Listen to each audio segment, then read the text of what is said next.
యేసు ఈ మాటలు చెప్పి చాలించిన తరువాత గలిలయ నుండి యొర్దాను అద్దరినున్న యూదయ ప్రాంతములకు వచ్చెను.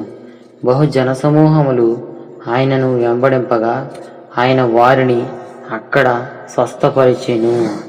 పరిసయ్యులు ఆయనను శోధింపవలెనని ఆయన యొద్దకు వచ్చి, ఆ హేతువు చేతనైనను పురుషుడు తన భార్యను విడనాడుట న్యాయమా అని అడుగగా, ఆయన సృజించిన వాడు ఆది నుండి వారిని పురుషునిగాను స్త్రీనిగాను సృజించెను అనియు, ఇందునిమిత్తము పురుషుడు తల్లిదండ్రులను విడిచి తన భార్యను హత్తుకొనును, వారిద్దరూ ఏకశరీరముగా ఉందని చెప్పిననియు మీరు చదవలేదా? కాబట్టి వారు ఇకను ఇద్దరు కాక ఏక శరీరముగా ఉన్నారు గనుక దేవుడు జతపరిచిన వారిని మనుష్యుడు వేరు పరచకూడదని చెప్పాను.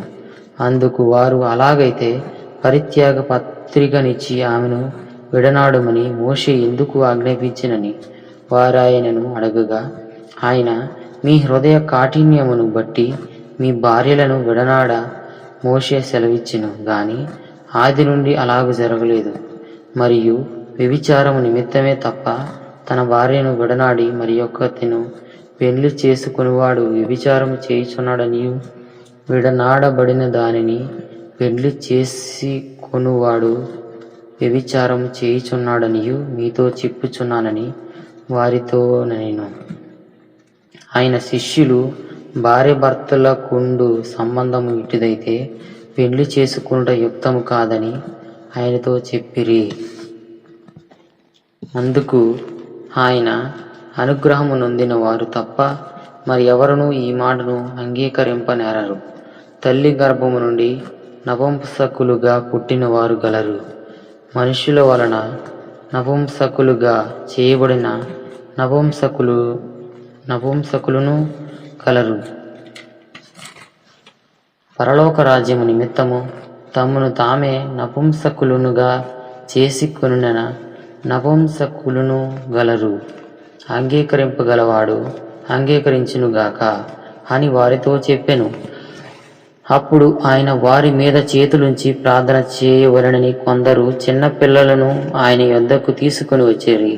ఆయన శిష్యులు తీసుకొని వచ్చిన వారిని గద్దింపగా, యేసు, చిన్న పిల్లలను ఆటంకపరచక వారిని నా యొద్దకు రానియుడి, పరలోక రాజ్యము ఈలాటి వారిదని వారితో చెప్పి వారి మీద చేతులుంచి అక్కడి నుంచి లేచిపోయాను.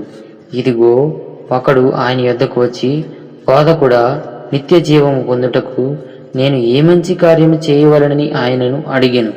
అందుకు ఆయన, మంచి కార్యమును గూర్చి నన్నెందుకు అడుగుచున్నావు? మంచి వాడొక్కడే. నీవు జీవములో ప్రవేశింపగోరని ఎడల ఆజ్ఞలను గైకొనుమని చెప్పెను. అతడు ఏ ఆజ్ఞలని ఆయనను అడగగా, యేసు, నరహత్య చేయవద్దు, వ్యభిచరించవద్దు, దొంగిలవద్దు, అబద్ధ సాక్ష్యము పలుకవద్దు, తల్లిదండ్రులను సన్మానింపుము, నిన్ను వలె నీ పొరుగు వారిని ప్రేమింపవలెను అనున్నవియే అని చెప్పెను. అందుకు ఆ యవనుడు, ఇవన్నీ అనుసరించుచునే ఉన్నాను, ఇకను నాకు కొదవీయమని ఆయనను అడిగాను. అందుకు యేసు, నీవు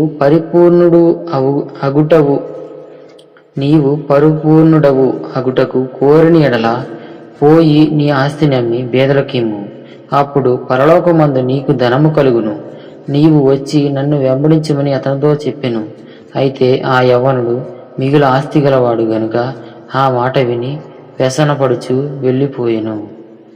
యేసు తన శిష్యులను చూచి, ధనవంతుడు పరలోక రాజ్యంలో ప్రవేశించుట దుర్లభమని మీతో నిశ్చయముగా చెప్పుచున్నాను. ఇదిగాక ధనవంతుడు పరలోక రాజ్యంలో ప్రవేశించుట కంటే సూది బెజ్జంలో ఒంటె దూరుట సులభమని మీతో చెప్పుచున్నాను అనెను. శిష్యులు ఈ మాట విని మిక్కిలి ఆశ్చర్యపడి, అలాగైతే ఎవడు రక్షణ పొందగలడని అడగగా, యేసు వారిని చూచి, ఇది మనుషులకు అసాధ్యమే గాని దేవునికి సమస్తమును సాధ్యమని చెప్పెను. పేతురు, ఇదిగో, మేము సమస్తమును విడిచిపెట్టి నిన్ను వెంబడించితిమి గనుక మాకేమి దొరుకును అని ఆయనను అడగగా, యేసు వారితో ఇట్లా నేను పునర్జననమందు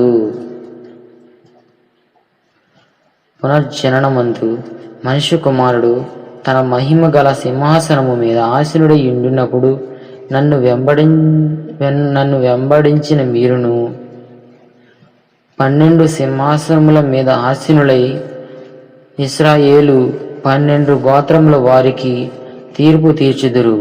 నా నామము నిమిత్తము అన్నదమ్ములనైనను అక్క చెల్లెలైనను తండ్రినైనను తల్లినైనను పిల్లలనైనను భూములనైనను ఇళ్లనైనను విడిచిపెట్టిన ప్రతివాడును 100 రెట్లు పొందును. ఇదిగాక నిత్య జీవము స్వతంత్రించుకొనును.